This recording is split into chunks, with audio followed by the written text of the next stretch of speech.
Je donne donc la parole à Vincent Morel. Alors, on a organisé la soirée en deux parties.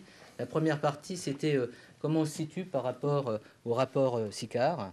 C'est un rapport donc, qui a été construit et on a devant nous une personne qui a participé. Je ne sais pas si tout à l'heure tu t'exprimeras. Donc un juriste, Valérie Sebac-de-Pade, qui a participé à la rédaction. Elle était un peu experte en quelque sorte. Elle faisait partie des gens qui ont écrit ce rapport. Mais on est évidemment, je l'ai dit en introduction, dans une partie un peu intermédiaire puisqu'on attend maintenant les conclusions du CCNE. Et j'aimerais être petite souris pour savoir comment aujourd'hui on discute ces questions. Donc dans la première partie, on va plutôt réagir par rapport à cette prise de position à travers l'expertise des membres de la mission SICAR.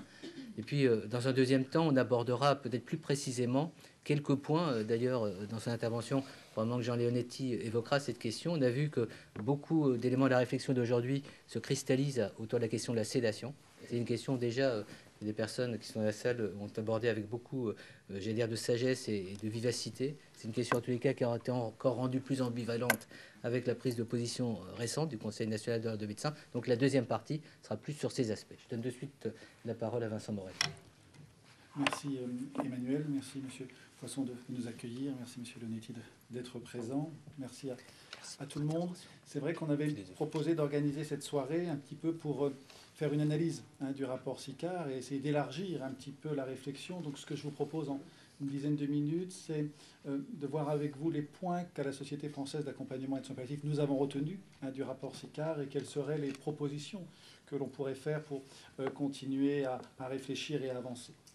Alors, on a noté 5-6 éléments majeurs dans le rapport SICAR, avec 3 points qui nous apparaissent comme presque une nouveauté, et puis 3 éléments qui sont déjà relativement connus. Alors, ce qui peut apparaître comme une nouveauté, et qui nous a beaucoup frappé, c'est l'inquiétude et la perte de confiance qu'on a cru lire et qu'on a lu dans le rapport SICAR entre les citoyens, les usagers et la médecine. C'est-à-dire qu'on a perçu un espèce de décalage. On a lu un décalage entre ce que les citoyens attendaient de la médecine et ce que la médecine leur offrait, et plus particulièrement dans les situations de fin de vie.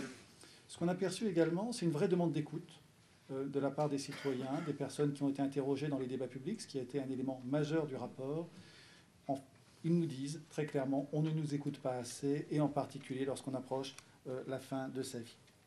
Un deuxième point, qui était un point qui, à mon avis, plus connu, c'est une diffusion insuffisante des soins palliatifs, à la fois dans le fait que les soins palliatifs ne sont pas diffusés de façon équitable sur le territoire, et donc il y a un accès inégal, mais également une diffusion insuffisante dans le sens où les soins palliatifs sont mis en œuvre beaucoup trop tardivement, et donc sont mis peut-être en œuvre lorsqu'ils ne sont plus en capacité de pouvoir offrir tout ce qu'ils sont en capacité d'offrir. Et dans la même idée, on a perçu dans le rapport également une espèce de fracture entre les soins palliatifs et les soins curatifs, comme s'il devait y avoir une dichotomie entre ces deux éléments, alors qu'on est intimement persuadé que soins curatifs et soins palliatifs ne font qu'un, et que c'est du soin simplement dont il faut parler, qu'on n'a pas besoin de nous enfermer ou d'enfermer les patients dans une espèce de champ qui serait les soins palliatifs. Autre point connu, mais que le rapport pointe merveilleusement bien et que le dernier sondage du Conseil national de l'ordre pointe également, c'est une méconnaissance de la loi, une méconnaissance de la loi Leonetti, une loi qui n'est connue que par un médecin sur deux. Comment peut-elle être bien appliquée? Comment peut-elle répondre à toutes les situations auxquelles elle devrait répondre? Il semble que là, il y a un point majeur d'évolution. Alors cette méconnaissance de la loi, elle va, à mon avis, aussi de pair avec une insuffisance de la formation des professionnels, c'est-à-dire que nous avons, nous, acteurs de soins, la responsabilité des prochains acteurs de soins qui vont venir, et que si on ne modifie pas aujourd'hui la formation, alors il ne faudra pas s'étonner que dans 10, 20 ans ou 30 ans, on se repose les mêmes questions et qu'on soit aussi peu efficace dans les réponses que l'on pourrait apporter. Ce qu'on perçoit également dans le rapport, qui est un élément aussi qui me semble relativement nouveau, en tout cas qui apparaît peut-être pour une des premières fois, c'est le désir de modification législative. On sent une vraie volonté des citoyens de vouloir changer la loi, de vouloir la modifier, parce qu'ils se posent des vraies questions sur les situations de fin de vie, et puis parce qu'ils nous disent encore qu'ils s'opposent à l'acharnement thérapeutique et qu'ils n'ont pas l'impression que le dispositif législatif actuel réponde à leurs demandes, ce qui nous apparaît, nous, relativement paradoxal, parce qu'on pense que le dispositif législatif actuel répond aux situations. Alors, face à ces constats, qu'est-ce que l'on pourrait proposer? La première chose que l'on propose, c'est de ne pas se focaliser sur la question du suicide assisté ou sur la question de l'euthanasie. La réponse aux inquiétudes exprimées passe, à mon avis, d'abord par une première réponse qui est de répondre à l'inégalité d'accès aux soins palliatifs.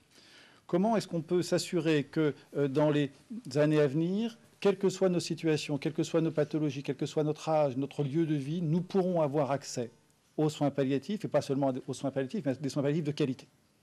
Et je crois que la première réponse, elle est d'ordre politique, c'est-à-dire une diffusion de la démarche palliative. Deuxième point, c'est d'élaborer aussi pour les patients un vrai parcours de soins. Aujourd'hui, moi qui suis médecin hospitalier, j'ai l'impression qu'on demande aux malades de s'adapter à notre fonctionnement, et on s'adapte très peu au fonctionnement des patients. Et pour preuve, c'est que les patients, c'est eux qui évoquent d'abord la situation palliative. Les personnes qui ont le plus peur d'exprimer ou de parler de la mort, c'est d'abord les soignants, c'est d'abord les professionnels de santé. Je pense que les médecins, on est extrêmement peureux pour aborder cette question. Donc si on pouvait travailler à rompre cette dichotomie curative-palliative, à mettre en œuvre les soins palliatifs de façon beaucoup plus précoce, on répondrait probablement à une vraie question. L'autre point, c'est aussi d'améliorer les pratiques de soins. Il y a des recommandations qui ne sont absolument pas connues. Il y a des référentiels qui ne sont pas suffisamment diffusés. Donc améliorons les pratiques de soins, et même en soins palliatifs, faisons notre mea culpa sur peut-être la difficulté que nous avons eu à diffuser les soins palliatifs. Et je crois qu'il y a dans le rapport SICAR également une critique du référentiel des soins palliatifs, avec un risque d'enfermement des champs des soins palliatifs. À nous de nous ouvrir, et il est évident que les prochains référentiels dans la prise en charge des patients en fin de vie devront s'ouvrir dans leur écriture aux autres sociétés savantes, aux usagers et aux représentants des usagers, à eux aussi de dire comment ils perçoivent les éléments de leur prise en charge. Un autre point fondamental, c'est sûrement penser le redéploiement de l'effort financier. Nous pensons effectivement comme tous que nous sommes dans une contrainte financière, donc on ne va pas demander plus d'argent, toujours plus d'argent, mais est-ce qu'on ne pourrait pas penser une redistribution plus juste, plus équitable, plus éthique des finances? Quand on voit le coût de l'acharnement thérapeutique, je vais prendre deux exemples. Une chimiothérapie de dernière ligne dite inutile par un confrère coûte 1 500 à 2 000 euros par mois, c'est une infirmière pendant un mois dans une EHPAD. Le changement d'une valve cardiaque par voie endovasculaire chez une personne âgée de 91 ans, dite inutile par le professeur de chirurgie qui l'a effectué, coûte 45 000 euros, c'est-à-dire une infirmière dans un EHPAD pendant un an. Est-ce qu'on ne pourrait pas penser, mais c'est extrêmement compliqué, parce que la question de l'acharnement thérapeutique, c'est à la fois une demande d'un patient et nous, une capacité médicale de l'offrir, penser quand même un redéploiement de l'effort financier vers quelque chose de, moi j'ose le dire, plus solidaire. Enfin, tous ces éléments qu'on développe très en amont seraient vains s'il n'y a pas une vraie réflexion sur la formation des professionnels, et également une vraie réflexion sur la sensibilisation des citoyens, sur la sensibilisation des jeunes. On a aujourd'hui un tabou de la mort. Comment ramener cette question au cœur des débats, au cœur des questions même éducatives? Comment est-ce qu'on pourrait amener cette question au niveau des écoles? Donc vous voyez que dans ces propos, je ne me suis pas beaucoup attardé sur les directives anticipées ou sur le suicide assisté. Alors je vais quand même en dire quelques mots. Sûrement que les directives anticipées, il faut mieux les faire connaître, et on ne serait pas contre l'idée de réfléchir à ce que lorsqu'elles sont extrêmement précises, qu'elles définissent parfaitement des situations, elles puissent être beaucoup plus contraignantes auprès de médecins, et que si jamais les médecins, parce qu'il ne faut pas les suivre, décident de ne pas les suivre, alors ils devront se justifier auprès de la personne de confiance ou de la famille ou des proches. On peut aussi élargir probablement la procédure collégiale actuelle dans le cadre de la limitation de soins en l'ouvrant aux professionnels paramédicaux. Parce qu'aujourd'hui, qui peut déclencher une procédure collégiale? Le médecin ou la personne de confiance et la famille, mais les professionnels paramédicaux comme les infirmières qui connaissent bien les situations ne peuvent pas déclencher cette procédure collégiale. Alors il faut probablement réfléchir aux conditions pour que les infirmières ne déclenchent pas des procédures collégiales 10 fois par jour, mais j'ai suffisamment confiance dans leur pertinence et dans l'écoute qu'elles ont des questions pour être rassurées sur la démarche qu'elles pourraient mettre en œuvre. Concernant la question de la sédation, ça sera très développé tout à l'heure, et je n'aborde que succinctement cette question pour dire que le but, l'objectif de la sédation est de soulager le patient, quelles qu'en soient les conséquences. Mais en aucun cas, l'objectif de la sédation tel qu'il a pu apparaître, et là nous sommes effectivement en opposition avec les conclusions du rapport Sicard, l'objectif de la sédation ne peut pas être d'accélérer la mort. La sédation est un acte de soin qui vise à soulager en acceptant que la conséquence puisse être que la mort soit accélérée, mais en aucun cas dont la finalité pourrait être d'accélérer la mort. On développera tout à l'heure, Véronique, tout à l'heure, les recommandations que nous avons écrites en 2009, qui reprennent celles de 2004, qui sont malheureusement pas été assez diffusées. Alors, nous irions dans un sens où peut-être faut-il rassurer les patients, les familles, les usagers en disant que dans certaines situations, ils pourraient demander à ce qu'une équipe de soins réfléchisse clairement à la question de la sédation, sans pour autant en faire un droit opposable aux patients pour lequel nous y voyons beaucoup de craintes. Alors par rapport à la question du suicide assisté, il nous semble que la question du suicide assisté est en fait la vraie question, parce que c'est celle qui interroge l'autodétermination et la vraie question de mourir dans la liberté. Ce qu'on s'aperçoit, c'est que les personnes qui demandent souvent l'euthanasie, ce qu'elles demandent, lorsqu'elles insistent beaucoup, c'est en fait je veux anticiper une complication que je n'ai pas encore, et donc je veux exprimer ma capacité de m'autodéterminer, ma capacité, ma liberté vis-à-vis de la mort que je crains, alors même que je n'ai pas encore forcément les symptômes. Il s'agit donc d'une vraie question, mais qui n'est pas sans paradoxe. C'est-à-dire, entre le mot suicide et le mot assisté, j'y vois déjà un vrai paradoxe. Est-ce qu'il sera un suicide médicalement assisté? Alors déjà, j'ose m'y opposer totalement. Mais si ce n'est pas un suicide médicalement assisté, est-ce que c'est un suicide pharmacologiquement assisté? Et puis, est-ce pas non plus un suicide physiquement assisté? Donc on voit bien qu'il y a un vrai paradoxe dans ce mot. Ensuite, il y a aussi un problème en termes de doctrine juridique. On sait que le suicide n'est pas un homicide, donc la personne qui aiderait une personne à se suicider, les juristes nous disent qu'il n'aurait pas lieu de la poursuivre. Pour autant, il y a une loi qui s'oppose à la provocation du suicide, et puis il y a une loi qui condamne le fait de ne pas s'occuper d'une personne en danger.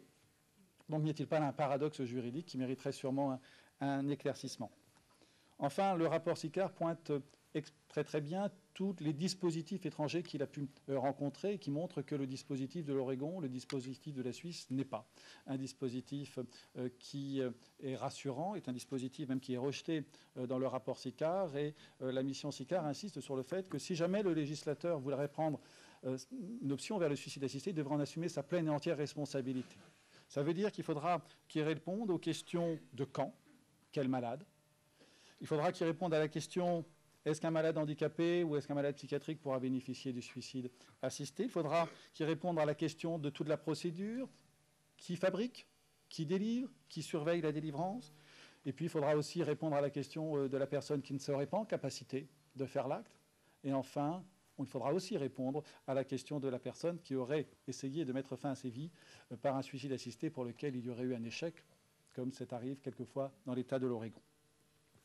Alors, je crois que en conclusion, je voudrais dire que la volonté légitime du rapport Sicard de faire émerger la parole du citoyen inciterait à penser que toute demande requiert une réponse et que l'absence de réponse serait une erreur, voire une faute. Or, il me semble que toute demande ne relève pas de la réponse et que dans le contexte actuel, il serait illusoire de penser qu'une réponse binaire entre dépénaliser ou pas l'euthanasie ou le suicide assisté serait la solution qui viendrait finalement apporter la réponse à toutes les souffrances exprimées lors des débats publics. Au contraire, nous pensons que cette utopie d'un débat clôturé par la loi laisserait probablement désemparer un grand nombre de patients et de familles auxquels nous aurions, au travers de cette loi, laissé donner à penser que la question de la mort trouverait toujours une solution, trouverait toujours une réponse. Donc voilà, c'est sur cette inquiétude que je voudrais conclure.